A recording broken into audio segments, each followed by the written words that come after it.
Usually, that's fine. Ladies and gentlemen, welcome to another photo mishmash. This one being broadcast live April 8th, 2020. And as usual, I'm joined by my good friends and fellow co-hosts. Steve, how you doing? I'm great. Good to see all you guys in the chat room here. Welcome, chat room. And David Carr is also joining us again today. David, thanks so much. How are you? I'm good, man. The pollen is finally subsiding here in Georgia, so we can breathe a little more easily. Yeah, that's good. You know, I definitely know people and you know, have even experienced that some here occasionally feel like something's coming on and you're like, oh no, do I have it? I know. And then you're like, no, I think it's just allergies. So it really is terrible timing on so many levels, but it's okay. I'm glad this pollen is subsiding there. It's certainly starting to build here, but that also brings with it beautiful spring. So yeah, absolutely. You know. It's welcomed. It's just annoying. Yeah. I know we're going to talk about home photography projects, so I'll save it for that. But that's one of the things we can do around the house. So we'll chat about that in a minute. Yeah. If you're just tuning in, this show is where we sit down and chat about all things photography. In the last couple of weeks, there have been a ton of news, so we've been finding some other fun things to chat about. And also, I've joined the Cool Guys Club. I got a cocktail this week, handed to me seconds before we went live. Very nice. You guys, you sure it's not a mocktail, right? It's a true cocktail. It's got a little bite to it. Okay, good. What are you drinking there, Toby? I think it's cranberry and gin. Nice. Mm-hmm. And David? Mine is just the dirty martini, kind of the go-to. Attaboy. I have so much salt in my system. Oh, the old-fashioned, nice. Good, nice selection from just kind of around the country and around the spot. Steve, we're still waiting on you to do your cocktail YouTube. Oh, that's right. I completely forgot about that actually until right now when you brought it up. I need to write it down. I know you've been busy with that Bob Ross puzzle. That's exactly right. I obsessed over it today. I sat in the same place for probably 3 hours finishing that thing up. All but one piece, because I was with my husband. My wife and I were supposed to do this puzzle together. We started it together, and then I just went crazy today and finished it up. But I left a piece for her to finish it. That's very nice. You know, that reminds me, I saw a TikTok the other day where a husband and wife had done a puzzle and he had set aside the last piece. And he's like, I set this aside to give to my wife so that she could finish it. And she takes it. She's like, oh, that's so sweet. And she reaches to put it in the spot and he just goes, and the whole puzzle flies off the table into a million pieces. Yeah, well, I'm not going to do that, but that would not be today's reaction either. She's going to come downstairs and be like, yeah, thanks a lot. You did the entire puzzle without me. Yeah, you can't win. You know, she's got to work, so you know how that is. Yeah. I can't figure out why being mean is so funny. Why is that hilarious that he just swipes it all away? And it's just like, it's pretty mean. That's pretty low. Yeah, that's mean. I'll start with Jackass, I think, the it going viral kind of thing. Oh, is that when society really started going downhill? When put that on? Well, yeah, my oldest son will show me these little videos, these little vines and stuff of like horrible things, and I'm like, and he's laughing, and I'm like, that's not funny. Like, I know. How can you laugh at that? So yeah. Sometimes I'm sitting there trying not to laugh as I'm telling him that, though. Some people never grow out of it. It's true. That is true. Three of us probably. Yeah. For the most part, yeah. But I think our sense of humor is usually rooted in goodness and kindness. Usually, yeah. True. That's what I'm gonna say, at least publicly. Well, yeah. And a chat room, we haven't welcomed you yet. Chat room, thank you so much for hanging out with us live on this Wednesday afternoon or evening, or as it says, it's 5 o'clock somewhere, or it's 2 o'clock here. But I'm not driving anywhere anytime soon. But before I forget, if you have a nice view towards the east, the full moon was last night, but it is still going to be gigantic tonight and rising not too long after sunset. So nice. That's a nice kind of fun home photography project before I forget to say that. And if you go to photorec.tv/moon, I've got some tips on how to shoot the moon there. If you're watching this and you're not part of the Photo Enthusiast Network, though, you should consider joining. We have some fantastic resources. We are putting more content every week into our community. And that community is a fantastic group of people as well. So you can join and learn more at photorec.tv/pen. That's PEN. Yeah. Yeah, we wanted to talk a little bit about home projects. Before we get to that, we talk a little bit about what's going on. We introduced ourselves, we introduced our drinks, and then we kind of talk a little bit about what maybe some content we've put out over the last week. Steve, I'll go for you. He finished the Bob Ross puzzle. Okay, David Carr, what did you do this past week? That's actually exactly right. Well, I did not. There's nothing wrong with that. I did content. I just didn't put it out there. I did stuff with the kids, photo stuff. Cool. That's good. All right. That's I've done a lot of yard work and pressure washing some things, detailing the cars. I mean, it's like our house is going to be spotless and perfect. All the cars are going to be clean. Everything's going to be so squeaky clean when all this is over. But but as far as photography goes, I released another video yesterday, the day before, one of my editing videos, and I was glad to get that one out the door because it was a colossal nightmare trying to get Final Cut Pro to behave. So it's just there. It's not perfect, but I was like, I just got to get this out there. So, well, I saw some good comments on it. It is, for those who are watching, show notes are linked right down below this video, and the links to follow both Steve and David are right down below this video, along with a link to David, your latest video, or at least your channel. I can't remember what I put down there. Yeah, I think you put the latest video. Either way, thank you. Thank you for doing that. Yeah, sure. Go check it out. I haven't had a chance to watch the Coyote one, but I saw that you're getting good feedback. I think it was Brooke who said, thank you for showing us that, you don't always know how you want to edit a photo when you sit down. I think beginners often have that feeling like, oh, the pros know exactly what they're going to do to this.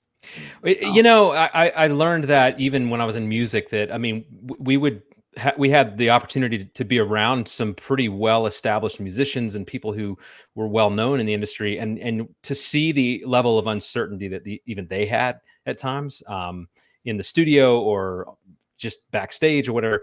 It's pretty crazy how even the people that look like they're the most confident, a lot of times professionals do a better job because they've been doing it longer and they've committed more time to it, but they go into it with just as much sometimes uncertainty about where to go. And I just wanted to show that in my videos, a little bit of like the trial and error, me kind of trying something with an adjustment brush and going, oh, that didn't work. Actually, that's not what I should have done, rather than polish it all up and make it look like everything was like perfect, straight out of my mind. So yeah, cool. Good. Yeah, I think that's great. And I mean, there are some times where I've taken a shot, I look at it at the back of the camera, I know some adjustments I'm going to do to it, but more often than not, it is me sitting down and starting to move a slider this way or that and seeing how the image responds. Well, and one thing I do in this latest video is the white balance. I go back about 3 or 4 times and keep changing it. I'll be like, oh, that looks good. And then like 10 minutes later, I'm like, I'm not liking the white balance now. So it's that process we all go through of just, you think it's good, and then you kind of work with it a little more. You're like, well, actually, that's not quite what I want. And I told somebody today, it's not like I do every single thing that I'm going to do to that photo in this video, because that would take forever. I think Steve was making that point last week. But so there are things that I leave out. There might be a little highlight here or there that you guys might look at and go, oh, he should take that out, which a lot of times I'm going, yeah, probably should, but I'm not going to make the video any longer than it already is. So well, I think that's fine too. It really depends. And if you're submitting to PPA, then I think it can be worthwhile to really be particular about every little hot spot and everything. If you're putting this online or just showcasing to the world, I don't necessarily think you have to be as particular. Yeah, I agree. I want to jump in on that real quick. One of the points that we make on tour all the time when we're teaching Lightroom and Photoshop editing is just play around with it. You're not going to break the file. Lightroom is destructive. It stays a raw file. You can always unwind it. So David Carr mentioned that he was messing with the white balance over and over again. And I do that all the time. I will completely finish a photo, take it out of Photoshop back into my Lightroom catalog, and realize, that white balance isn't quite where I want it to be. And I also tinker around with the blacks and whites constantly. Yeah, just absolutely. Minor, using that keyboard just a unit at a time can just, or you sleep on it and you wake up the next day and you're like, man, what was I thinking with that white balance? I do it all the time. So it is important for people to realize that, but also to realize that do it yourself. You're not going to break the photo. Play around with I mean, this is the way that you get more familiar with the tools that you have. Mm-hmm. And I think that's a really important thing. And yes, I've been doing this for years, but I still will spend hours sometimes on a photo just tweaking it, or I'll come back to it. Yeah, absolutely.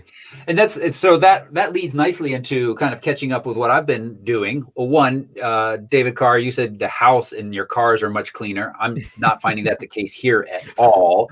I saw a funny post the other day that was like, I always said my house would be clean if I had more time.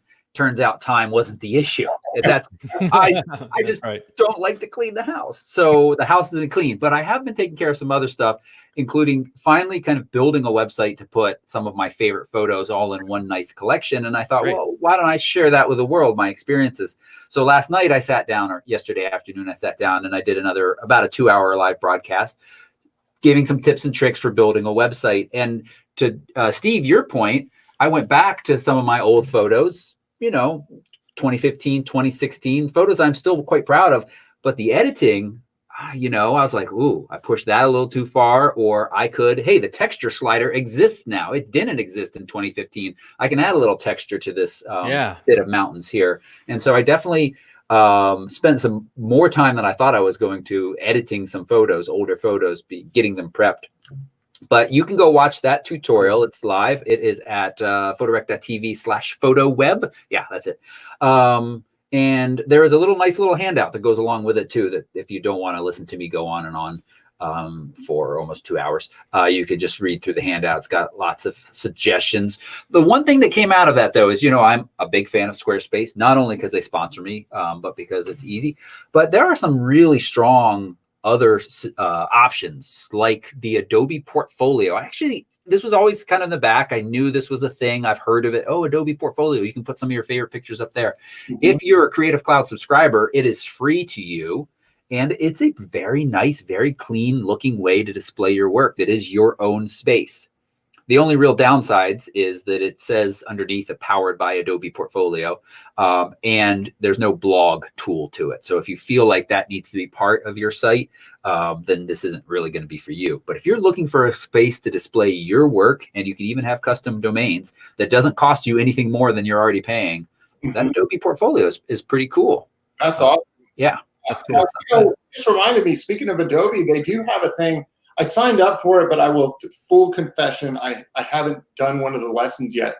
But they've got a challenge, a Photoshop challenge, where each day they give you a Photoshop lesson to sharpen your skills in Photoshop. And you can share your files. It's through Behance, which is part of the iCloud network. Yep. And I signed up for it when they first launched it. And then, like David Carr, actually, I've been doing just tons of yard work around here. So I kind of found myself outside of the house, being distracted with that, not doing much on the editing side.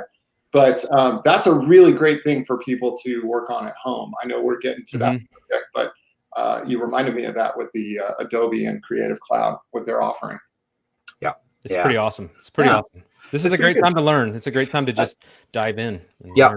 If you're not cleaning your house, maybe clean, digitally. You don't have to get off your butt to do that. That's what appeals to me about that. Yeah. So, yeah. And so you mentioned the Photoshop challenge. Well, I'm going to show fantastic Photoshop skills a little bit later in the show.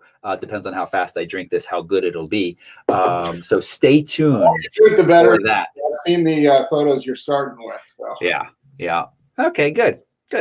All right, let's move into the part of the show where we take a look at images. And what I've done again this week is done a little mix and match. A few weeks ago, I put a call out publicly and said, hey, submit your images. We'll take a look at them. And then our Lightroom tips and tricks section of the show.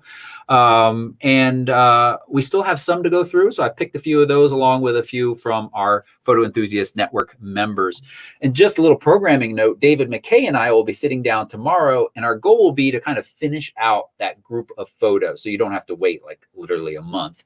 We're going to go through and just give you some, feedback and suggestions on those. And also I'll be sitting down very soon as part of that website tutorial. I reviewed a couple of websites and talked about portfolios and the design of it and the layout and the look. I'll be doing a couple more of those over the next few days as well. So look for that content on this channel. And if you're watching right now, thumbs up for all of us having a drink, because why not? Day drinking. and hit that subscribe button if you haven't already. All right, so let's dive into Lightroom. And here we are. I've got a couple of photos picked out, including 3 photos that I think were submitted with the idea that we'll put them together. And I want to show you just kind of how easy that is to do. Oh, nice. That'll be good. Yeah. So let's start with this one here, Robert Tanner. This kind of low macro shot. And really, there's some really nice tones to this. Some really nice, the light is so soft and even. And you know, one of the things that you can do that sets your photos apart very easily is to put your viewer in a space that they don't see naturally when they're just walking around. You know, we're not usually laying down on the forest floor down at mushroom level. What's that? You walk through forests that way. Yes. Like a sniper on the ground. Yes, yes. Or I Stuart Little myself. The amazing thing is you can actually crawl through a national park faster than I can walk. That's funny. That's pretty funny. All right. What do you guys think? Well, I like, you know, this last week we talked about there were 2 horses. And I said, gosh, it'd be so great if there were 3 because that power of 3, it just looks more pleasing to the eye. And you kind of have that here with the pine cone right there. I think that the aperture that was selected is pretty good. It's hard for me to tell on my screen. That's why I say pretty good. Because that left mushroom, I can't tell exact if it's super in focus. It looks like the elements around it are. I keep going in and out of focus on my screen, but that's my issue. Yeah, it's not as in focus as our main mushroom subject here. Yeah, which is kind of fine. The pine cone's a little out of focus, which I don't have a problem with, but I like the leading line from left to right. I would definitely crop out that really blurry area in the lower left. Yep. Because that is a major distraction to me. As soon as you notice it, you can't take your eye off of it. Oh, we're already in pretty tight. Yeah, we are in some already. Okay. Yeah. A key to get rid of the aspect ratio lock. And kind of come in a little bit. You know, one of the things that I noticed going back through and looking at some of my photos and trying to pull out some other good ones that maybe I didn't rank as high as I should have is I really get frustrated with myself when I see a lot of shots that are ruined because I just included too much in the foreground that's out of focus. I just don't love those shots. And I still do. I still have some shots from this past year where there are some shots and I'm like, haven't I learned yet? And so this has a little bit of that element. I mean, you're alluding to that a bit, Steve, but I'd like to see this pine cone in focus. It's kind of interesting. It's cool. It's got neat texture. It's kind of a dark balance to these white mushrooms, but it's definitely out of focus. So, and I would take this into Photoshop, me personally, and I would clean up a lot of the debris, the sticks and stuff like that. So I talk about this a lot, like you have a term for it. It's like pre-Photoshop. Basically, when you're setting up your scene, you kind of just move stuff and clear a section before you take the shot. Just saves you a lot of time in post-production. But also in the very background, you see some really dark kind of sticks or something sticking out. All those away and just get the viewer focused on the story. Be unapologetic of what you're looking at here. And that's the mushroom house, right, as the title. I was thinking about that, you know, initially when you brought this photo up. I mean, there are so many pine needles that you're not going to get rid of all the pine needles. So now it becomes an artistic exercise of which pine needles need to stay and which ones don't. Like, like there's certain things that are going to be okay. Like you can't go back and undo what's there, you know, all of it. So then you don't need to. It's fine. This is how the forest floor looked, but there's a way to sort of tweak those out. There's one long pine needle coming up just above that left mushroom that kind of goes up towards the edge of the frame. Like that's one that I just think you could take out. And you just have to, this is where, again, it's an artistic expression thing. Everyone's going to see it differently, but you have to just kind of go through and ask yourself, does this one help? Does this one hurt? Does it, you know, and I don't know. It can be a rabbit trail. And I said this in my last little editing video, because there were a lot of pine needles in that one around this coyote. And it was like, I could nitpick this thing all day long, but I have to kind of choose my battles. And in this photo, I think it's the same kind of thing. Yeah. And for the viewers, what Toby's doing there is typically work that I do in Photoshop. And Toby, I think for the most part you do too, but Lightroom is getting better at healing and cloning and stuff like that. So he's just using, you're using healing for that, right? Yep. Just using the heal tool. And, one of the other things that I was realizing as I was going back through editing older photos of my own is that I appreciate when I haven't gone to Photoshop, because then all of the edits I've made to it are right there, and I can pick and choose what I want to undo and redo. Whereas if I've gone to Photoshop, it's now baked in as a separate file. And I certainly can do that again. And it wasn't a big deal, but there were a couple of times where I was like, I want to start from scratch on this, but I don't necessarily want to walk back all of the settings and redo what I've done in Photoshop. That's just something that I keep in mind. But for certainly any kind of more complex cloning, like up here, there's a little bit of a telltale sign and stuff like that. So Photoshop is a strong winner there. Okay, definitely. Cool. Nice mushroom house, Robert. Let's move on. Sue Stevens. Are these? Wow. I think these are the top of lupines. Yeah. Beautiful. Okay. I know it's a little bit harder to see. Oh. Right click. Let's go to a medium gray background for a moment. Oh, yeah. And get that text off there so we can really kind of get a feel for this. So she's cropped this square, and that's how it's come in. Very nice, very minimalist shot. Yeah. I'm not sure I have a lot to say other than I'm curious, guys, what do you think about the second bloom in the background being out of focus? It did. Oh, sorry. Go ahead, Steve. No, sorry, David. No, you're fine. First thought, Toby, is it competes visually with the in focus brighter bloom because it's it's green. It's another bright section. So because it competes, I would lose it. I would take that out. Whether you crop in tighter or you Photoshop it out, I would get rid of that. Keep the viewer focused on the one that's in focus right there, because and that's just stunning. It's really beautiful. Yeah, so you were just saying crop out the green part of the background. You kind of want all of it to go, don't you, Steve? Well, yeah, and I think what you did there was really cool. A shot like this, I like to see more as a macro shot, something really filling the frame up. Yeah.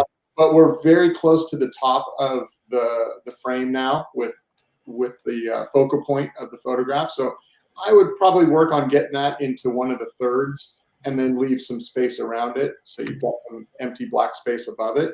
But definitely, I would pop out that other green, because it was totally out of focus and it was a bright element, and getting that out of there completely changes the story of the photograph. Yeah, absolutely. And the only thing I was going to say is if you were keeping it in, it would just be to do a vertical, more narrow crop, because there's all this black space around it. It's almost not necessary. But the thing I think this photo really has going for it, obviously, is the color and the light. It's just, like you said, Toby, it's very simple, and nature is beautiful. And what's great is there's not all this other stuff everywhere else around it competing for the attention of this beautiful stem here. So yeah. This reminds me a bit of Lori Meyer's The Bleeding Hearts, shot from, I don't know, a year or two ago, where very just flowers that are kind of separated from their background by darkness, just really makes them stand out. And it's not typically how we see them. We usually see them out bright in a field. So it's neat. It's different. Yeah, and I like what you did right here with the crop. I'd probably move it over to the right just a little bit more to put it almost center the whole image, but then that puts the focal point in the top right third. And there you go. You share that on social media, you'll get just tons of people, commenting what a beautiful photograph it is. Yeah, absolutely. Do a great job. This is a beautiful. It really is. It has impact. As soon as you open it up, it's like boom. It hits you. The amount of vibrance and saturation in the edits that were done, you're really, really nice job. So just cropping out that one section, recropping it, makes a big difference. Yeah. And just folks know, I don't know how well you can see the brushing I did back here. It's introduced a little bit of funkiness. So I'd work a little bit more to kind of make sure that really looks a little bit more realistic and soft back there. But lovely shot. All right. Okay. This was Oh, they're in a folder with the name. So sorry, I lost the name. But we've got 3 shots here of this. I don't know. This almost looks like seaweed. This might be a super low tide area or something. And it looks to me like they is a bracketed shot. So we haven't done one of these before on the show. I just show people in Lightroom how quick it is. So we have 3 shots at different exposures. I've selected the 3. I'm going to right click and photo merge HDR. And after a moment or two, it comes back with a little preview, and you have your options of auto aligning. If you're not using a tripod, if you're shooting these handheld, you can do it.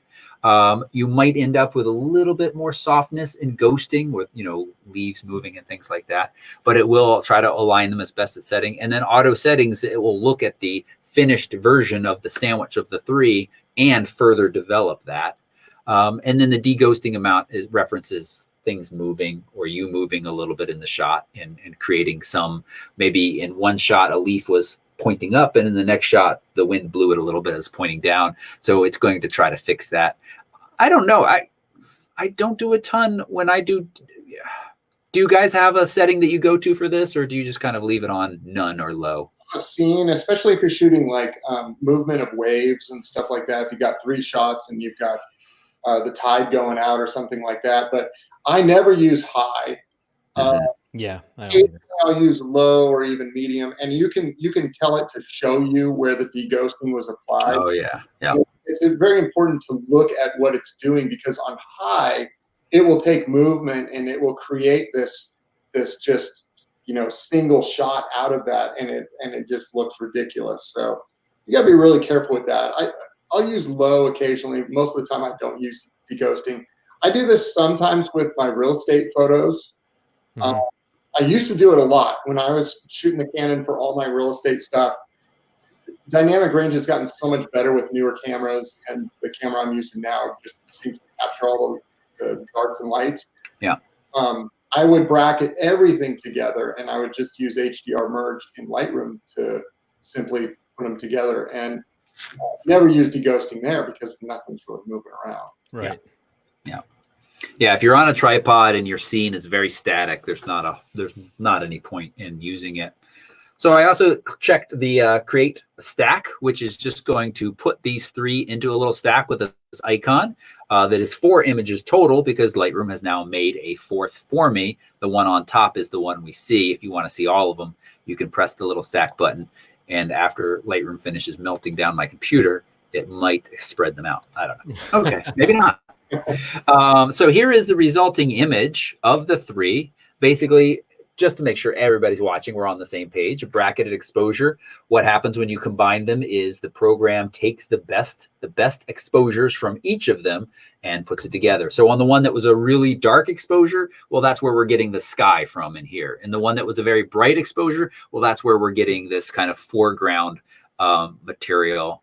And I do think that's like stuff that's usually under the water. It's very interesting looking. Okay. One question I have on this, because I'll just plead ignorance here, is I've never understood in Lightroom when you merge these, if you go look at your sliders, the highlights are all the way down and the shadows are almost all the way up. And it kind of automatically does that, which is almost the same thing you would do if you were just taking one of the frames and trying to make that work. And I've never understood why Lightroom just defaults to that. That is a great question. Stacking, unstack. I thought pushing the button would unstack it. And I don't know if you heard this on the Southwest trip, David.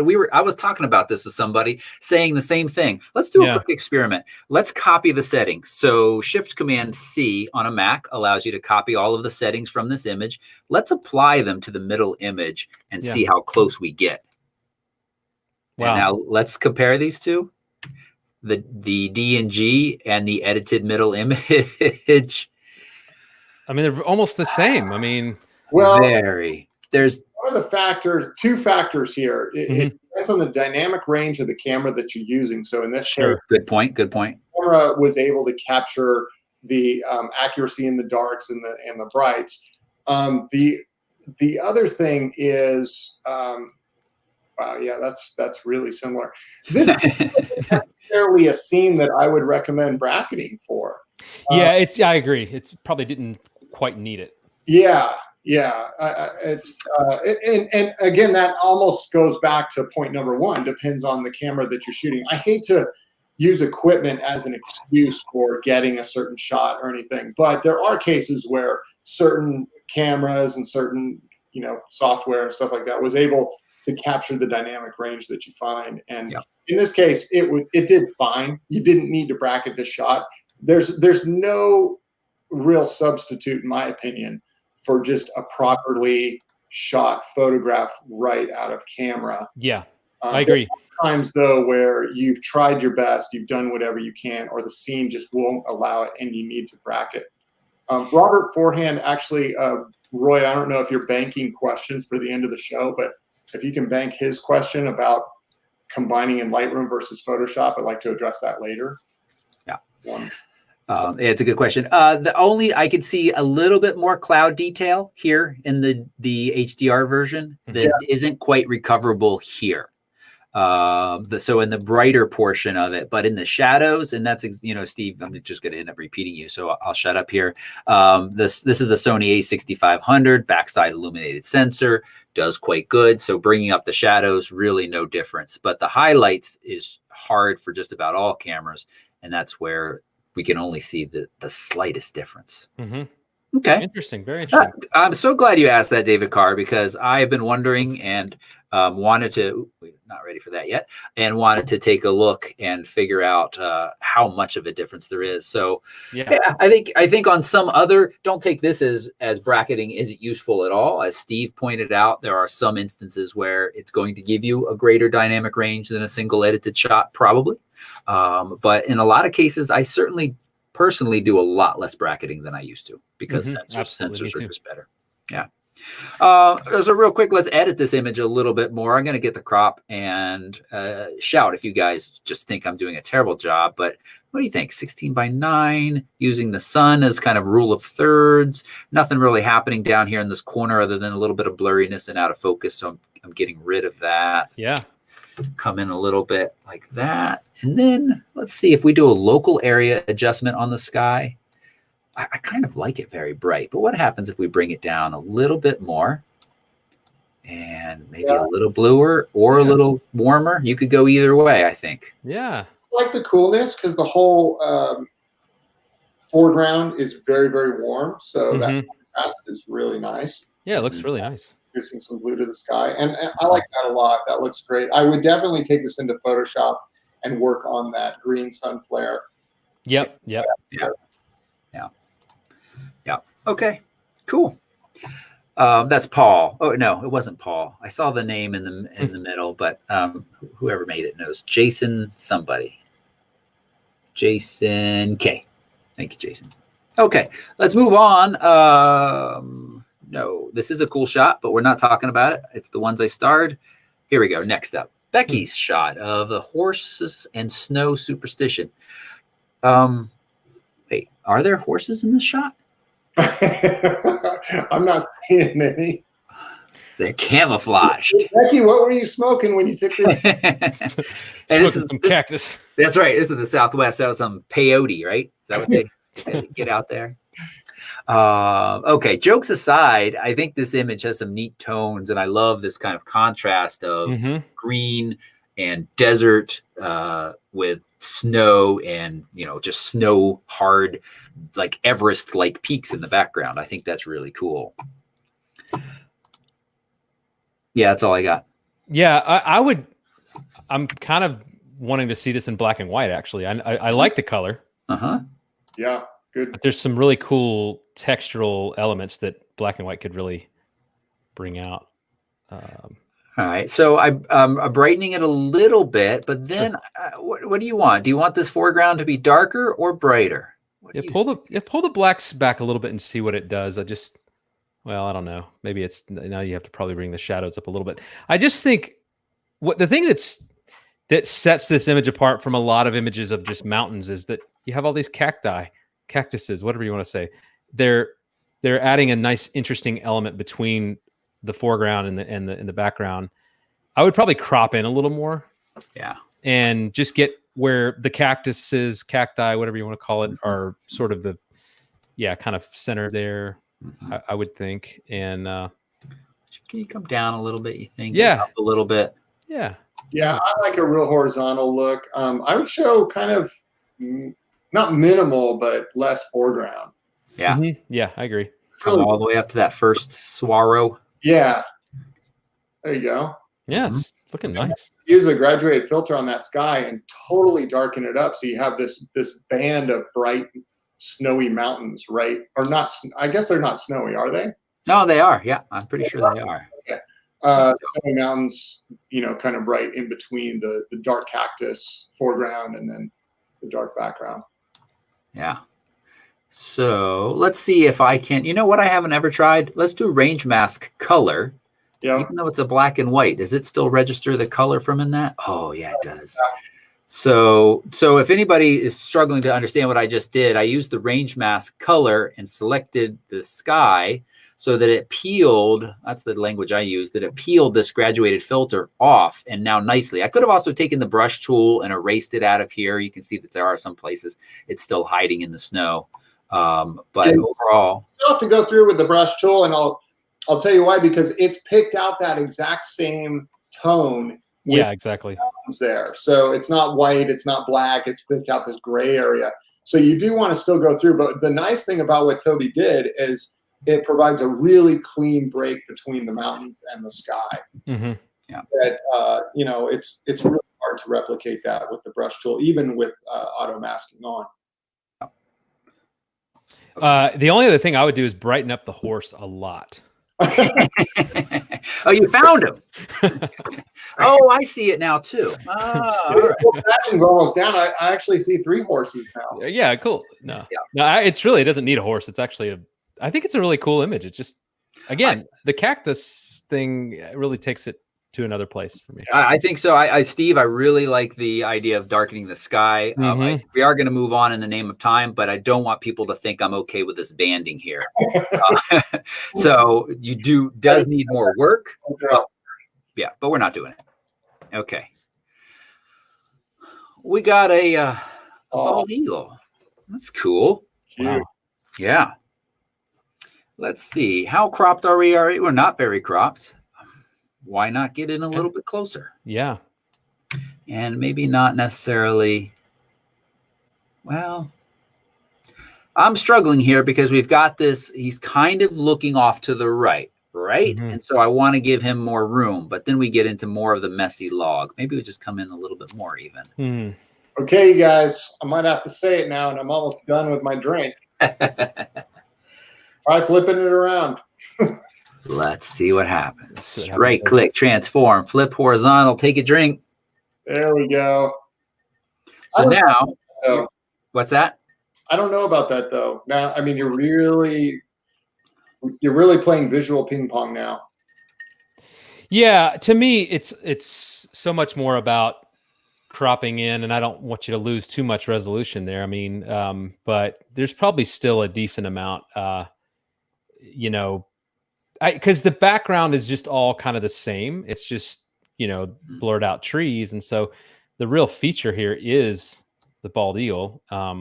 Typically with bird shots, that's the case. The bird is the thing. So as much as you're able to hone in on it, I don't mind it being flipped though. I don't know, but I agree, Steve. I don't know that it might be 6 1/2 dozen or the other. I don't know on that, but it's a cool, it's a cool expression of I guess the beak is open and it's making a cawing sound or whatever. I think there's some cleaning up you could do on the branch. There's obviously some little bird poop and stuff there. And that kind of stick thing that's coming up from the bottom towards the bottom right on the branch. I don't know what that is, but there's if you just clean that stuff up, because it's kind of an interesting branch.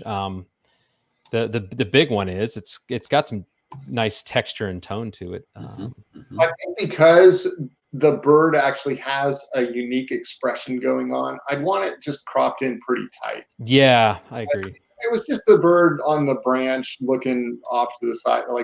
That's a really cool shot and everything. You can have these other elements, but because you really want to focus in on exactly what's going on with that bird's expression, and tighter just makes for kind of a stronger stronger visual case. I agree. Yeah. And I do start to feel like we're noticing a little bit of softness now when we get in a little bit closer. So we want to be careful about that. Lynn, it looks like you're at 340. I wonder if you had a little bit more room to zoom with the lens. This was with the 150 to 600. So, wait, hold on a sec. Did it just get sharper? It did, didn't it? It feels like it was. Is this my Lightroom just being so slow that it took it another minute? That's actually quite nice looking to me right now. Yeah. What camera was that shot with? D810. Okay. Yeah. You've got a lot of resolution to begin with. Yeah. I mean, to me, it's just a matter of the tonality now, like the contrast and maybe warming it up just a smidge. I don't know. Maybe that again, back to what I was talking about at the beginning of the show with white balance. It's you can chase your tail on that, but that's pretty sharp, man. It is sharp. It is. It looks it loaded much better now. It looks yeah. The sharpness is fine. I think. I think really now when you get in super tight like that and seeing that you can actually do it with this style, coming in as tight as possible is a good way to go. Face. I like seeing the body and its position on the branch and stuff, but I agree. You don't need any extra space beyond what is aesthetically right as far as the distance from the top of the head to the top of the frame. And I agree. This is definitely one where, and this is the struggle that I think, she had a 150 to 600, but this is the struggle that we often face is getting in close enough to these subjects. Now, she could have gotten in closer, but who knows what the situation was. But I just know that we're always wanting that extra reach. And I was out trying to shoot birds in my backyard the other day, and it was like I was already pretty close and still not close enough. So it's hard. I like the tonality stuff you just did. I think just some a little bit brighter and a little bit warmer, as you had mentioned, and I do think looks a little better. Yeah. Okay, we're gonna move on. Oh, I'm getting the beach ball. So should I take a sip of tea or should I take a sip of cocktail while we wait for beach ball to go away? That Lynn photo would be a great meme. Something you could put words on and share around Facebook, and it would go. Yeah. I will say, as I wait for Lightroom here to figure out what it's doing, that here we go. As I was back in the old catalog, the one that I use that has all of my previous years all mashed together and starting to edit some of my older photos, incredibly painfully slow. So it really makes me feel good about, do I have face recognition running? Is that in the background? No, it's paused. Yeah, that just popped up there. To be honest, I don't use face recognition. I've never even seen that before in Lightroom. I must have just accidentally hit this. I don't use it either. That's the first time I've seen it in about 3 years. Okay. All right. Tim Scott submitted the Lost Cowboy shot from recent McKay Yellowstone. Yeah, Yosemite. I'm going to have another sip. Yeah, that's all that dang cranberry juice. I was on that tour with Tim. So that's right. Yep. Yeah. All right. What do we think? So I'm going to say this because I know Tim has the skills, or he at least could gain the skills. The thing that's distracting me the most here, two things. Okay, I was going to say the crop is too tight on the right side. His shoulder is just way too close to the edge of the frame. Not way too close, but you got to give it some breathing room. And then on the far left side, there's a light and a reflection of it in the wood between the mirror. And I don't know that I would crop it out. So I would take this into Photoshop. I would take out that light, and then I would clone that wood element right there to keep the same tonality going down and get rid of that. And then also the little dots as you go down that wooden framework. You can, there you go. Yeah. Because I like the booze above his head. That looks really cool. I think the way it's cropped down at the legs and it shows the whole sash and all that looks great. But that's a real distraction from his face because it's on that same plane. And as soon as you notice it, you can't look away. Yeah, I think it's a good shot. And for anybody wondering about the colorful sash, Sweeney tells us that most of the gunslingers actually did use sashes over holsters because they were quicker for the draw. Mm-hmm. And he's got a master's of history, so I'm going to believe him. Yeah, he's not just making this up. Yeah, he's full of amazing trivia and stories and all that. So yeah. Tim, so I was there as well, and that was my second time photographing Sweeney, doing similar, kind of posing at this bar, and I think tonality wise, a color tone, everything around Sweeney, from what I can tell, the way it's rendering on my monitor, everything around him, I really love the tone. I think maybe the skin tone could just be touched up a little. But I can't tell if that's just the way I'm seeing it or not. It's not bad at all. It's just I'm wondering if it needs. Well, I don't know. I don't know if it's a little too red, and I don't know how you guys are seeing it. So if stop me if I'm. Yeah, Sweeney is a little red faced, and with the winter cold temperatures, it looks pretty good to me. Okay, cool. If we go, yeah, I don't like going bluer. And what if we go a little? I noticed you brought texture all the way down, which is interesting. I think Sweeney. What happens if we come back up? That edit was already there. The texture. Yes, yeah. Timmy had brought that down. Oh, in his face. Okay. In his face. Yeah.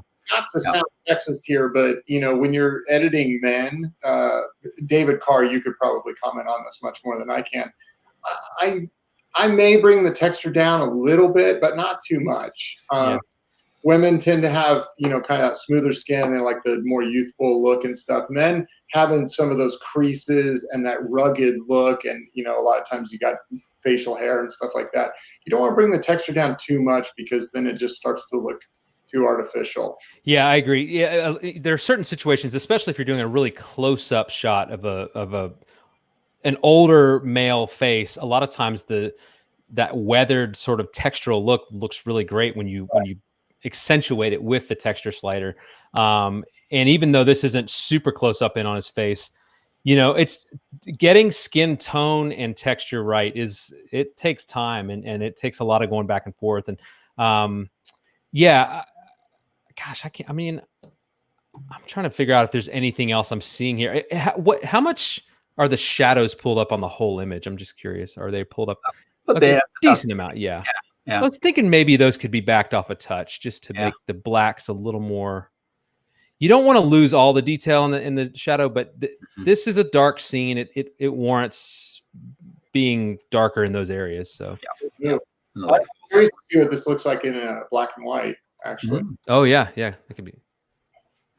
That's nice. Quite nice. Very nice. Yeah. It looks good. I'm a little distracted by his shirt now though, because that's true. So white. It really dominates. Yeah.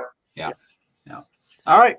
Nice shot, Tim. Yeah, very nice. We're going to go a little bit faster through these last three just to keep us on time. Pam here has this lovely scene from Yosemite. So we did have just the Yellowstone and then a Yosemite. El Cap, Half Dome, and evening light, and quite nice. Yeah. Quite nice. I think what I would try to do is Photoshop or Lightroom. Little bit of debris down here that I'd, kind of clean up and let this be a little bit more mysterious. You could also get the graduated filter and drag up from the bottom and maybe try to haze it. So undehaze. Take it down. Let's just be dramatic for a moment. Look how you can really kind of add that haze. I don't know if you want to go featureless. Probably not, but you can bring it down a little bit. You can bring clarity and texture down. You could try bringing exposure up to see if brightening that scene down there as well. Again, you don't want to overdo it. It doesn't want to look unnatural. It needs to be something there for the eyes to latch onto, not just this featureless blob of white mist that's going to kill us all. What about a more narrow crop where you kind of crop out that left hill, left kind of? I just want to see what that would look like. It might be too much. I think that loses too much. It brings too much of the. I don't know. I just wanted to see it. Yeah, it's not bad. And it feels like it needs to either be out here or right in there. Yeah, trying to find a natural place to put that crop. That's it. Great shot. I'm also curious to see how this looks as a black and white. I mean, Yosemite, Ansel Adams, he's a big hero of mine. So anytime I see Yosemite shots, I love to see them in black and white. Yeah, absolutely. Ooh, nice. Oh, that looks just awesome. Now I would rework it. I would definitely bring up some contrast, really show the edge of the rocks. And there is some detail in the sky, which is cool. And it works really nice as a color shot, but I really love this as a black and white. I agree. I think it looks awesome. Mm-hmm. Cool. All right. Gorgeous. And then Karen's, I thought was a cool moment, but I kind of wanted to bring it up as a teaching moment too, in that similar to Pam's shot last week of the iguana in the tree. Here we have a really neat scene. We got a bunch of herons. Listen, this one's in the middle of getting a big old stick for building a nest, and we have a great egret about to take off, but he's not in focus. I mean, that kind of kills it, unfortunately. Yep. I hate to say that. When you look at the shot the way it came in, the other birds in the photograph really have nothing to do with the story. They're cut off. They're not the brightest element. So the story is the egret, and you want to crop the others out, get in there tight on the egret, and really show that scene. But if it's out of focus, the tighter you go, the worse it's going to be. Yeah. Yeah, I agree. And the other thing I would say, Karen, is when you are photographing, you're always walking that fine line of ISO and shutter speed. But if there's birds and there's a chance that you want to catch them as they're about to fly, one moment they're all just standing around looking at each other, this shutter speed is close to fine. But the next, actually, it's not. You're out at 500 millimeters. Your shutter speed should technically be about 1/1000th of a second. And then especially if you want to catch birds in flight, it should be about 1/1000th of a second to really freeze them out to their wingtips. So just gotta keep an eye on those shutter speeds and watch out for that. Yeah. Last shot. Huh. It's kind of fun. Wow. I think photographs that we look at oftentimes are very thoughtful. And every once in a while we get a shot that is, seems a little bit more like a snapshot. Yeah. This one walks that line though, because I like where you've put the cat, or the cat's put itself. Let's be honest here. The cat decided to sit down there. And then, you've kind of taken this shot with this old structure in the background. It's neat. Yeah. So right off the bat, I would come in from the right side. I'd do a freeform crop, come in from the right side, crop out that tree. That'll just save you a lot of room in Photoshop. Right to about there, or right where the tree ends. And then I'd come up from the bottom, and I would use the leading lines of the borders of the path if possible. Okay, now you're getting too close to the cat. So come back a little bit. Yeah, maybe right there. Yeah. And I would take it into Photoshop, and I'd take out the tree in the upper left. And you got some sun flare in there. I might consider playing around with the biggest, brightest points of the sun flare. I'd leave the more opaque flare in there. And then what about brightening our kitty cat a little bit? Yeah. Just to see. So it looks kind of cool silhouetted like that. Yeah, I was going to say, I think it does. I mean, to me, the main thing that stood out with this photo, it is very interesting. It's definitely one you're like, oh, wow, look at that. To me, the main thing that I think needs to be addressed is just pulling up the shadows and maybe maybe warming it up a touch or something. Because the shadows of that building is pretty dark. And you don't want it to look too HDR-ish, but I think you could kind of like hype this one up a little bit color-wise and contrast-wise, where it's almost a little bit over-processed, but I think in a way that would serve this photo, just in my opinion. Sometimes we're trying to apply very purist tools and ideas to photographs that are kind of outside the box, and sometimes you just have to kind of get a little almost like artsy with it, I think. Yep. So this would be a good shot for that. All right. I know I'm a broken record on the last 3 photographs, but this is a black and white. I think would take away that color element. Yeah, it's cool. Yeah.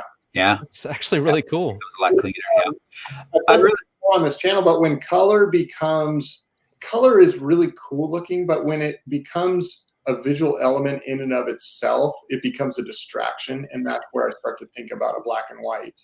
You want to focus on the cat and the shadow and what it's seeing.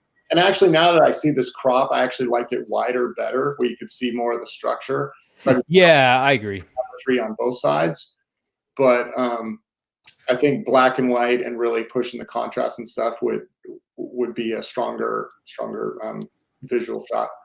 Well, and one thing I'll say too, just like, I know typically we want to take trees out of corners when you can't see the whole tree, but again, in this case, because of the type of shot it is, it almost doesn't even bother me that the trees are in the top upper corners, because again, we're not going to make we're just not going to make that kind of photo out of this. I mean, you can obviously in Photoshop you can do it, but I just think it almost doesn't bother me that there's. Good point. Sometimes it does, but in this one, it kind of, I don't know why, it just doesn't bother me. Yeah. And I'll say this, that it seems thoughtful in that there is a tiny bit of connection between these items, but not much. And it seems almost thoughtful in how they kind of layer above the structure in the sky. Yeah. It's cool. All right. Well, thank you so much for those who sent your photos in. And if you haven't, we will be getting to more of them. As I said, David McKay and I will be sitting down and getting through many more tomorrow in kind of a speed, rapid review. Before I leave Lightroom, now that it's settled down a little bit, let me jump over to my quarantine folder because, oh, that's cute. Dave, Allie, and I were talking about some home projects that you could do in photography that you could do over the webinar. So Pen Members, that's available to you. I thought, Dave, you and I and Steve, we're going to chat about a few more, but I've done one of them that we talked about. This is a form of light painting that I never, ever thought of before David or Allie. I can't remember which one. I think it was David who suggested it and showed some of his examples. I actually didn't realize they were his examples. I thought they just got them on the internet. I was like, wait, you actually did that, Dave? And yeah, he did. And so they are really fun, really easy to do. This one, you can see I messed up a little bit because I didn't shoot as wide as I should have for this. All it involves is hanging a piece of string. We can come back now to me. There we go. And me. There we go. A piece of string. And then you can do a flashlight. If your flashlight is on the bright side, kind of tape the end of it to a little bit more narrow. Or what I did, this is something that I've been working on. We've had Steve, you and I have had our DIY discussions before. Mine aren't very good, chicken wire and roach clips hanging up pictures. Same thing. I want to do photo orbiness. So a while ago, I bought this cheap roach clips in a long time. I know. This cheap Camelback little water bottle that I want to swing around my head and make cool photo orbs with that I have had for almost a year now and haven't done that. This is this kind of electroluminescent wire. You buy it off Amazon for $6. I linked to it underneath in the show notes. In these bright lights, you can't even tell that it's on, but it's on. And then you hang it and you swing it and you have the camera sitting on the floor taking a 30-second picture. We have, actually, they're not in the show notes right now, but we'll link to the actual kind of like the settings and all of that. It's very, very easy to do. And if you have kids, it's fun because you just try it out. And, I had a couple of examples there that I'll go back to my screen for just a second. My very first example, there's my first one. And that worked really well. And then I was like, well, let me go read. David and Roy did a nice write-up about this as well. And then I did another one. And okay, starting to get a little bit better. And then my third try, hey, not bad, but certainly still lots of room for improvement. And then by this try, I was pretty happy with what I was getting. And then that's the flashlight. Then I switched to the light in the bottle, which gave that very kind of soft, interesting glow to it that I liked. Pretty cool. Yeah.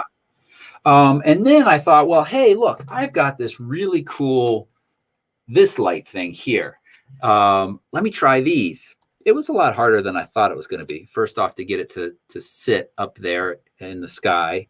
And I don't love any of these. They're interesting, but they don't have that beautiful symmetry to it. Personally, I'm a fan of the real crystal clear. The real the real Sharpie ones. Yeah, that one's a little messed up. Awesome. But this one here, once I Photoshop out whatever this little bit of goofiness is here, I think that's pretty cool. That's pretty cool. Yeah. So if you're not a Pen member, we'll make sure that those are available to you. I'll link that just as a nice little, hey, they're just a lot of fun to do. And we had a couple other ideas of home photo projects. Let me see where I put that list. It's part of the show notes, but they didn't say anything more than here they are. One of them was, Steve, you want to talk about this? Practicing real estate photography in your own home? Yeah, it's actually a great idea. If that's something that you're interested in, now is a perfect time to practice in your own home. And I still do this. Finding the right angle in a room and moving things around and working on your composition and the angles and stuff.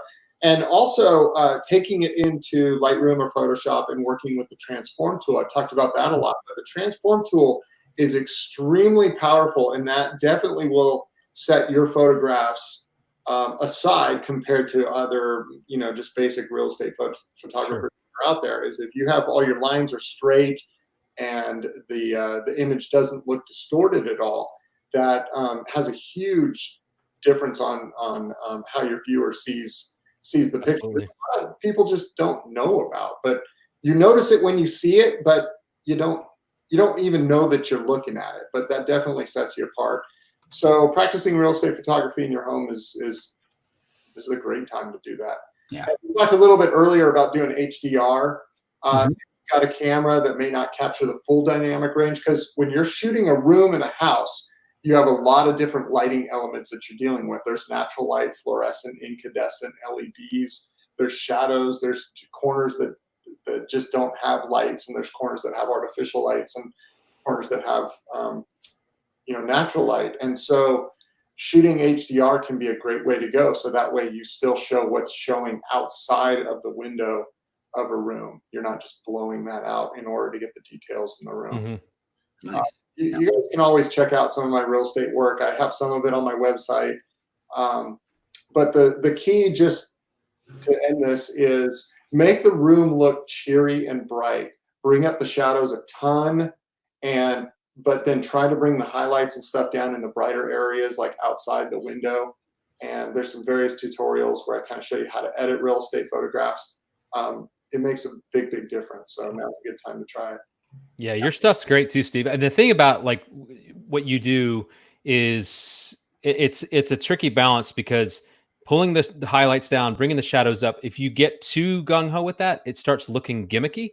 Yep. And I think you've got a great balance of, like, everything looks perfectly exposed. Yeah, look at these. I mean, the sky is the way it needs to look. It's got drama, but the foreground is like the tonality and the color is spot on. And that's not always just, you don't just take a picture and that happens sometimes. It does take working it. So yeah, it does. I mean, when it comes to actual real estate photography, if you're going to sell your services, it's got to look, see, like here, this is a bracketed shot, and it was very dark inside that room. So I brightened it up, but when I did that, all the windows became just blown out. So you basically have to go through and kind of, in Photoshop, it's a lot easier to do this when you layer, and this kind of leads to Robert's question later on, but you can kind of get back all that detail in the windows and still keep a super bright room going on. But what I was starting to say is it becomes a balance between making the picture look as good as possible without misrepresenting the property. Yeah, that's good. It's a lot harder than it seems. A lot of people think, oh, I'll just take real estate photographs. That's people to deal with and stuff. And to do it right is can be a little tricky. But once you figure it out, it's kind of like shooting stars. Once you figure out the formula on how to do it, then you got it nailed. Yeah, I think I've only done a few real estate shoots, and I mean, the thing I've found, and this is true of a lot of different styles of photography and different genres of photography, is if you think that you're just going to move a few sliders and it's going to be magic, sometimes in certain photographs that can happen, but any situation like real estate where you're inside a home and the sun is outside and it's bright and you've got all these competing levels of brightness and color tones, it's going to take a little more than just some slider movements usually to really get it looking awesome. Yeah. And the thing with real estate photography that you have to realize if you really want to start to take that seriously is that it all has to do with selling the home as quickly as possible. It doesn't have to do with your own artistic expression. Yeah, that's a good point. Person wants or anything. Your job is to partner with the person selling the home, whether it's an agent or for sale by owner, and getting that property to move as quickly as possible. And how do you do that? You get as many people in as possible. So your photograph is the thing that generates the phone calls, but you also don't want them to show up and then the property looks nothing like the pictures, or you've made some artistic expression on what you want to do.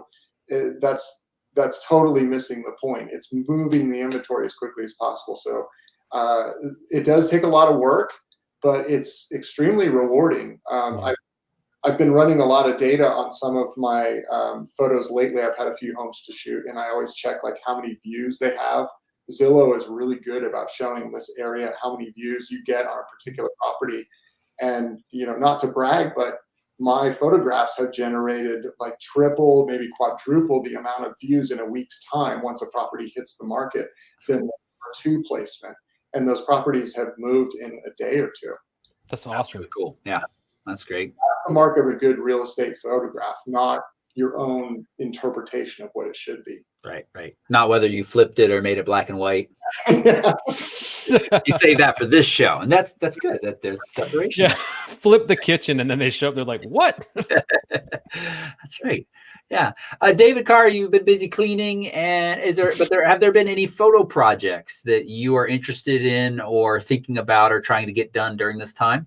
Well, to be honest, I other than just going out in the morning, the weather's been so beautiful, and the birds are just everywhere singing, and I've sat outside with a cup of coffee and my camera ready to go.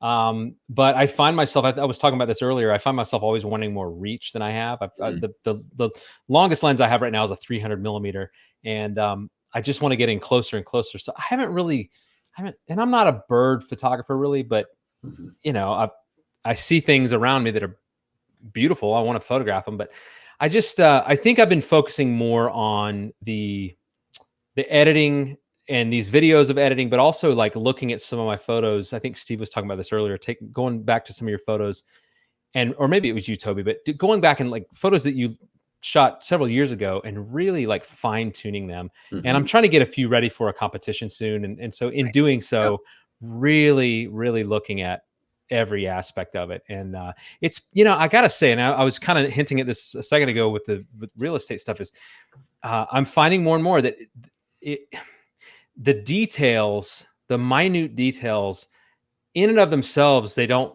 seem to make a big difference. But when you step back at the whole image, when you've gone through and really worked those details, the cumulative effect of that can be really powerful. And I can't stress that enough. So I'm just looking at a couple of the images I've shot and I'm like, man, like that looks incredible now that I did all these different things to it, and not like getting gimmicky, but just really, really working it.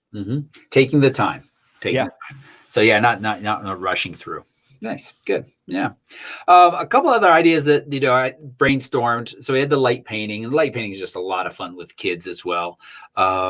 Then you've got, of course, practicing portraiture on anybody that you are in the home with, including your pets as well. So that can be a lot of fun. And then I wrote a Tuesday tip on this a while back. Stock photography. I was trying that out for a little bit of period of time, mostly as a way to talk about it more knowledgeably on this show more than anything else. And one of the shots that I shot, one of the photos that I created that has been decently successful, made it at least enough that I could pay for all the ingredients, was a food shot. And that was like my burrito fixings. I don't know if I can bring that up or not. It's under my Adobe stock. And so if many of us are finding more time on our hands, trying to cook a little bit of a fancier meal and showcasing some of that prep work can be fun. So let's see if I can pull that up. So that was one other suggestion I have. And kind of along with that, if you don't really like the food idea, you could go with just products. You've got stuff around your house. Some of it might be in very nice, clean shape. Yeah. So here we got, let me share my screen again. That's Steve's. We don't need to look at that anymore, as wonderful it is as it is. So here's a look at my Adobe stock, which I started using after Shutterstock. They pay a little bit better, but you can see that total 44 downloads of the polar bear, 28 downloads of this shot here. Can I cannot see it bigger? No, I guess I can't see it bigger in this view.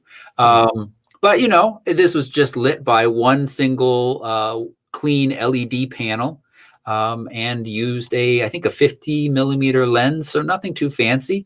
There's just some glass bowls we had around the house that we put all the ingredients in. It was actually fun because Chris and I worked on it together. She did a little bit of the styling. She did a lot of the styling and kind of arranging. And I did the taking the picture and then a little bit of post prep on it. So that can be a lot of fun as well. So something to think about there for food or products around the house. And then I talked a little bit about Photoshop and Dave's face on a watermelon. So let's do that for a moment. Real quick. I don't know if you can do this. I just sent you 2 files through Messenger. Oh, yep. One is a picture of a moon, and the other is a picture of a poster that I did for my daughter a few years back. Oh, this is great. Yeah, let me share this. So I just wanted to show the audience this if you're able to pull it up. Yeah, give me just a sec. For reasons as projects that you can do around the house. I'll just share the entire screen. The poster is a PDF file. Where we go? There we go. Here's the moon first. So this shot, I took this shot 2 nights ago. We had just a beautiful clear sky, and the moon was pretty low. And I took this with my Canon 100 to 400. I was shooting at about 400, and then I cropped in pretty tight. Tested a little bit in Lightroom. Didn't do any Photoshop work to it. And what was cool is we had the grandkids here. We're kind of in this quarantine bubble, right? We have our daughter, our son-in-law, and the 3 grandkids, and then we have us. And we live 4 doors down the street from each other. And so they came over, we barbecued, and then we took a picture of this photograph, and I took the kids outside and I showed them the moon up in the sky, and it was just beautiful. And then I pulled this photo up on my phone and zoomed in, and we could kind of study the craters. And I had an app next to it that would show me the names of some of the craters. And that's cool. Try to point those out. So that was just a really fun project to do. Yeah. You know, get out your mirrorless or DSLR and zoom in. And I know you've got some tutorials on exposing for the moon. Andrew had a question about that. And then are you able, this one here, this is a poster I did a few years back. My daughter was pregnant with their 3rd child who's now been born, but we decided to make a movie poster out of it. And we sent this out as an announcement to everybody. This is great. It's really well done. It was just a simple photograph of them, you know, on a couch. And then I kind of, you know, got into Photoshop. I put a bunch of fonts in there that looked like a movie poster and got creative with the wording and stuff. And it took a little while, but we've got the time right now. And this was a lot of fun. It's one of my really cool. I'm less excited about sharing my watermelon face now, Steve. This is pretty quality work right here. This looks pro. But no, this is great. And it's Photoshop skills. It's fun. It's also something you can do with the kids. You know, there was a period of time I taught digital art at the high school level. And one of the things I was thinking that the very last image it reviewed of the cat and the old structure, one of my assignments around Halloween was to have the kids in the class digitally create a haunted house, find a picture of a house that was, you know, a little bit in rough shape, and then add spooky mist and smoke and all kinds of things to it, stuff like that. So, you know, most of us are watching the show have access to Photoshop. If you have kids around that are kind of bored, showing them some of the tools that you have available to you in Photoshop is pretty powerful. Yeah. Let's go over to Photoshop for a second. And first, did I close this? The tab that this picture came from? I just searched for watermelon, And it's this selling this North Carolina giant watermelon, 10 seeds. The reviews, all the recent reviews are terrible. They're all 1 star, and they all say it's a product. It comes from Hong Kong. It doesn't even come from North Carolina. Everybody wants their money back. I thought that was pretty funny. What are you going to do with a watermelon that big? I don't know.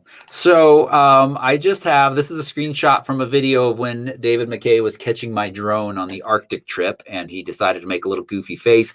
Joke's on you, David. Watch what I'm about to do.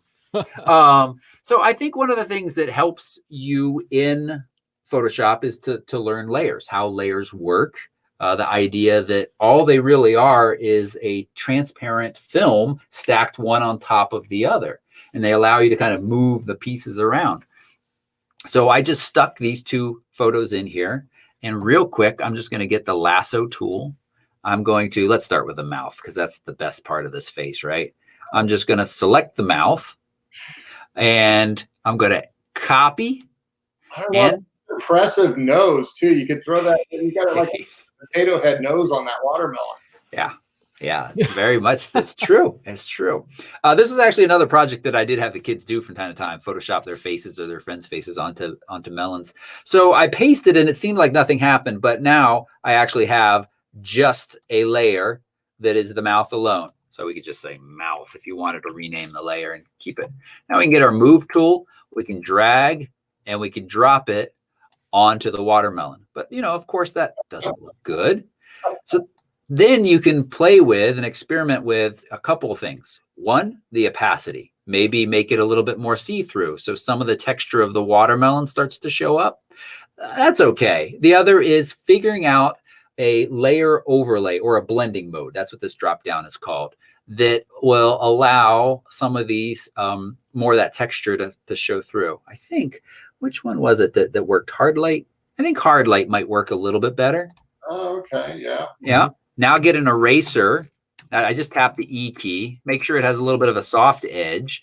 And you can come in here, maybe even a little bit more, and kind of erase some of that.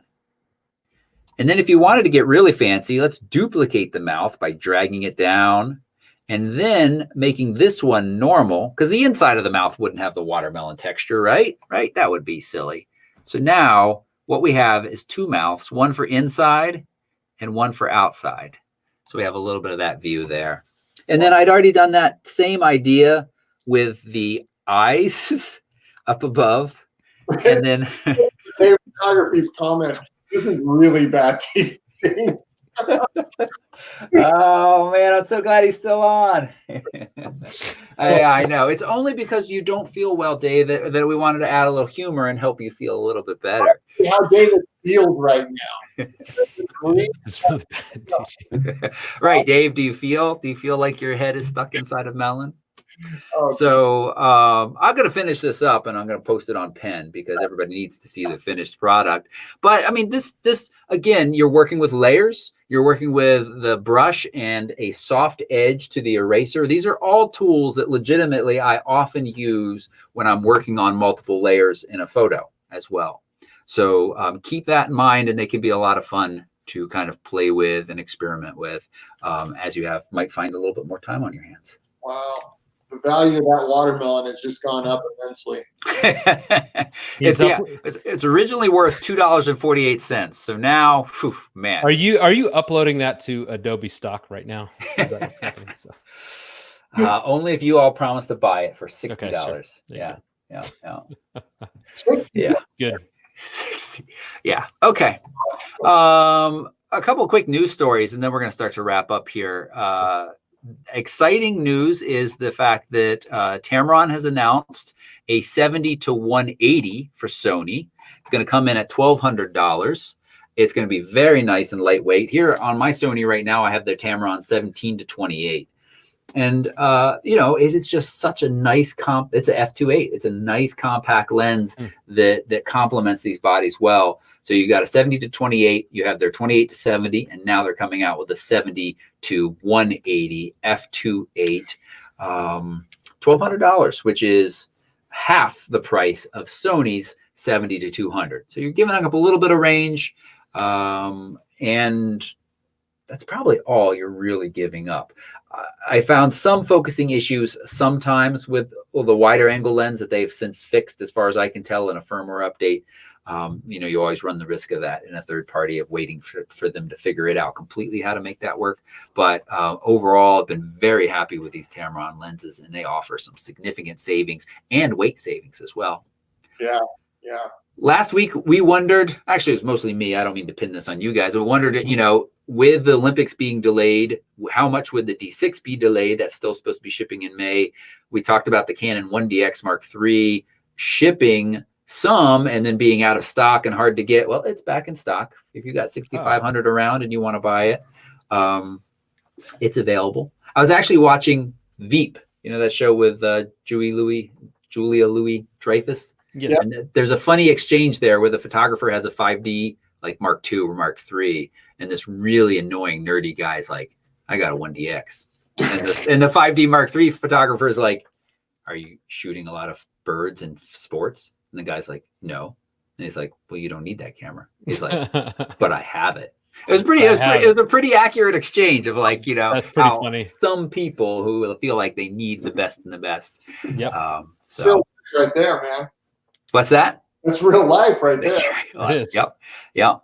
And F-Stopper's article that's actually coming via Canon News is it looks like Canon is filed patents for an 85mm f1.8 and a 100mm f2.8 for their RF system. So these are probably going to be much more affordable, which is exciting. The first comment really sums up on this article, really sums up my thoughts, is that Canon came out with these very consumer-oriented mirrorless cameras and then had a bunch of these really impressive but expensive pro-level lenses. And most of us were just going like, those just don't really match. Whereas Nikon came out with their body system and several lenses that really match the 1.8 lenses. And so it seems like Canon is now saying, okay, yes, we recognize that we need to get some affordable lenses out in the market that are native to these mounts as well. Yeah, and I applaud Canon a little bit for this.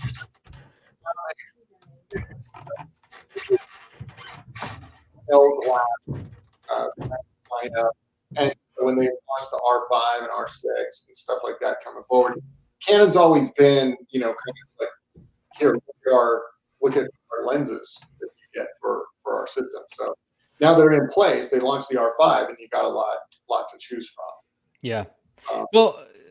And I'll say, I mean, I own two of the Z mount lenses for Nikon. One is like a pro lens, the 2.8 24-70, and then the other one is their 50mm 1.8. And it's just fantastic. And I mean, it wasn't like cheap, but it wasn't, it wasn't in the thousands. It was about $500. And it's just, I'm trying to imagine it getting better than that. I know that when we see 1.8, we think, oh, that's not pro. It's got to be 1.4, 1.2.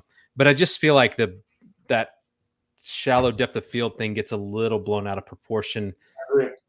I just think, I mean, we can get hung up on those things, or we can just go out and take photos. And these lenses are fantastic. And I'm sure the Canon ones that they're releasing now are, I mean, it's all really, really good stuff. Yeah. Yeah. I agree. I don't know what my point in saying that is, other than to say I'm really happy with that 50mm 1.8. It's yeah. No, it's a very valid point. We see the f1.4 and the f1.2, and how often are you really shooting at that? That your depth of field is so razor thin. If you've got a good quality glass at f1.8, most of us are just fine. Mm-hmm. Yeah. John Mayfield just put a comment up, says the whole pro lens thing bothers me. It's not about the numbers, it's about the quality. And I couldn't agree more. Mm-hmm. I've never been, I mean, there is a big difference between a 2.8 and an f4, depending on how you use the lens. Right. You're going to go out and shoot with an ultra wide, go with the 2.8. You're going to have a lot more success than buying an f4. But I'm shooting real estate. Why would I spend the extra money for the 2.8 when I can get the f4 and still have that quality? And then comparing, in Canon's case, an L-glass lens versus what's their standard IS or whatever. Mm-hmm. It's like night and day. Really well, there definitely are differences. I mean, I was telling somebody the other day that when I bought my first Nikon DSLR, I had a 24 to 85 variable aperture kit lens, and it was fine. It was fine. It was a kit lens, and then I bought a 24 to 70 2.8, and I was like, holy cow! Like I see the difference. Like immediately, I'm seeing, wow, this is just awesome, And it doesn't mean every shot, because our cameras, all of us have good cameras, and they're all capable of taking really good pictures, and they're all capable of taking very bad pictures. And same with our lenses. All of our lenses, if you have a decent lens, it can take fantastic photos. It can take really terrible photos. But when it takes a fantastic photo, when you take a fantastic photo with a great lens and a great camera, you really do start to see, okay, that's why these things are pricey. That's why they are what they are. But that doesn't mean having the 1.8 is like somehow way less than. It's such a minute difference, like you were saying, Toby. Yeah. I mean, there are other, sorry, I was distracted a little because I was pulling up something to show next, but sure. There's things like how well it does in backlit scenes or contrasty scenes, that can be a difference beyond numbers of extra coatings can really make a pretty significant differences. Yeah. All right, cool. Real quick, two things I remember that I have on this, the notes of other additional projects. One is, especially if you got kids around, and Legos, time-lapse movies, or sorry, not time-lapse, but stop-motion movies can be really fun. I used to do those with the kids often. They had fun moving them a little bit and then seeing the finished product. It can be, it can eat up some serious time. GoPro, somebody created for GoPro, sorry, I got to come back, share screen real quick. This, they reminded me a little bit of Frank from Aurora Bear, his video. Stop motion, yeah. So it is called A Ski Movie by Philip Klein. And in this one room, this guy creates this video of him climbing up a mountain. And it's just well done, really cute, really clever, and a lot of fun. It's got sound effects and stuff like that. I'll just skip forward. He makes it to the top. He takes a selfie with his GoPro, and you can see he's like skiing back down the mountain. It's amazing. It's just cool. So, I mean, we're all stuck inside our house, but you are really just kind of limited by your creativity. So feel free to be quite creative and do something fun. And the one other thing that I had on the list that I wanted to mention was scanning old photos. If you've been looking for time to scan old photos and you don't have a scanner, the setup I saw somebody using the other day was your cell phone. Google Photos even actually has a mode to take pictures of old pictures built into it. Somebody used a level, like a carpenter's level. They set their phone on it on a pile of books. So it's at the same height, and they just slide the picture under, take a picture, slide the new picture under, take a picture. So much faster than actually scanning, and it's good quality. It's not going to be at the same level of scanning in a high quality scanner. But again, if you don't have a high quality scanner, then the phone works pretty darn good, and then it's automatically backed up to Google Photos as you do it. But you could also just save it to your iCloud. There's an app that I've used for years. I think it's free. Don't quote me on that, but I used to use it for expense reports and stuff like that in my old corporate days. It's called Genius Scan, and then they also have Genius Fax, where you can fax, without a fax machine. Genius Scan, it will magically sort of find the edges of photographs or whatever you're shooting, if it's a document or something. I use it for documents all the time. And it will just automatically take the shot for you. It'll get it in focus, it'll find the edges, and it'll shoot it. And then you can always do some cropping and enhancing and stuff, and you tell it if it's a photo or you want a PDF or whatever the case may be. But Genius Scan is an app that I've used for years. Cool. That's good to know. Yeah, it's free on the. I found it comes up on the iPhone, iPad store. It's free with some in-app purchases. Very cool. Nice. Thanks, Steve. Sure. Okay, we got Robert's question asked back during the Lightroom section. Is there a benefit to combining HDR images or bracketed images in Lightroom versus Photoshop? There definitely, the advantage goes to Photoshop, but it doesn't mean that I'm advocating, if you're going to shoot real estate, that you should do Photoshop. It can be very time consuming and just cause a lot of work. I think if you're working up a real estate photograph or something like that, or an HDR image, as you want to call it, for competition, then it's worth just layering a couple different images in Photoshop and then erasing what you don't want, or showing through the top layer, the bottom layer, if that makes sense to you guys.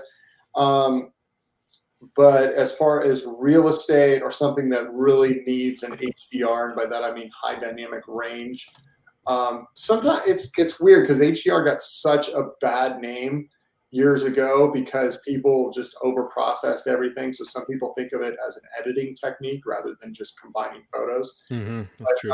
HDR is a very powerful tool, and in Lightroom that does a really, really nice job. You're going to get a better, cleaner job out of Photoshop. But if those are skills that you don't have or you don't want to take the time to learn, HDR is a great way to go. But there's definitely advantages to it if you really want to work on an image and get the true range of, different lighting scenarios and that kind of stuff. I hope that makes sense. Yeah. I agree with that, though. I mean, I used to use something called Photomatics when I first started trying to do HDR stuff. Yeah, you're familiar with it? Yeah.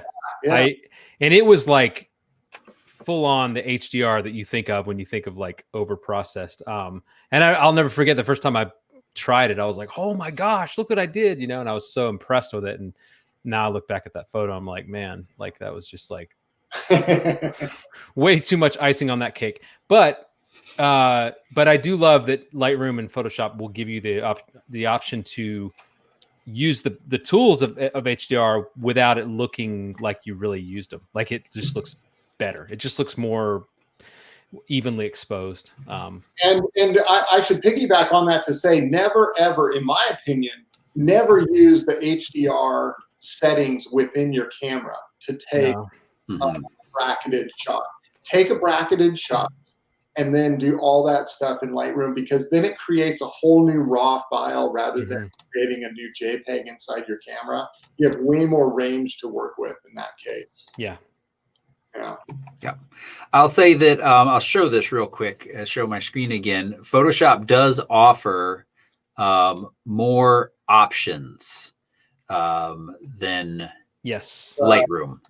But I struggle in Photoshop to ever get anything that looks good, whereas Lightroom seems to merge them pretty well, even though as we experimented and showed, the one main image edited looked just as good as the HDR almost. So in Lightroom, you've got tone and detail, gamma, exposure, and detail sliders. And this is pre-merging as well. And then you've got under the advanced and curves, you can change the mode all the way up to 32-bit if you want. And there's a bunch of presets. So there's a lot more options in Photoshop. And I'd say if you're not getting what you want in Lightroom, certainly give Photoshop a try. Yeah. But be careful, because as Dave and Steve were mentioning, there are certainly those, let's say we go to surrealistic. Oh boy. There's certainly these versions that that's terrible. That's just an abomination. I don't understand those. I don't understand why those are there. Maybe they're just like throwbacks. Like we just haven't gotten around to removing that. But it's just I've never processed anything that way and thought, man, I'm onto something here. So yeah, and even the default to me looks pretty terrible in this foreground here. It has this kind of ethereal glow to it that this looks sickly. Actually, sickly glow, not an ethereal. Ethereal is kind of good. Yeah. So there we go. And then back to Dave. Yeah. And I'm all done. So we're done the show. All right. Sounds good. I just put too much ice in my mouth. Brain freeze. Thank you. Thank you, everybody. I hope you found this show useful. Thank you, Steve and David, for hanging out with us. Thank you, guys. Absolutely. If you watched to the end and you haven't given it a thumbs up yet, please take a moment to give it a thumbs up, and then look right down below this for the links to go follow Steve on Facebook and Instagram, and David on Instagram, and watch his latest video. That content is all right there, and it is good. Thank you. And hey, maybe I'll even post on Instagram again here, something other than stories. As I was digging some of these old pictures out, I was like, I don't think I've shared some of these, and some of them I have shared. I'll share them again because it's been a while. So I might actually get my act together and post there as well.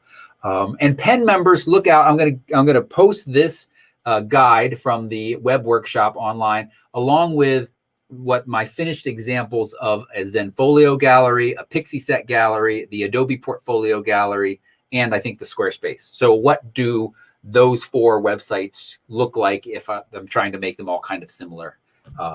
And feel free to post and ask questions on that about the back ends, because they have different strengths. I outlined some of those in the handout. You can read them there. Okay. Thanks, everybody. Till next week. Thank you, guys. Bye-bye. Bye-bye. Adios.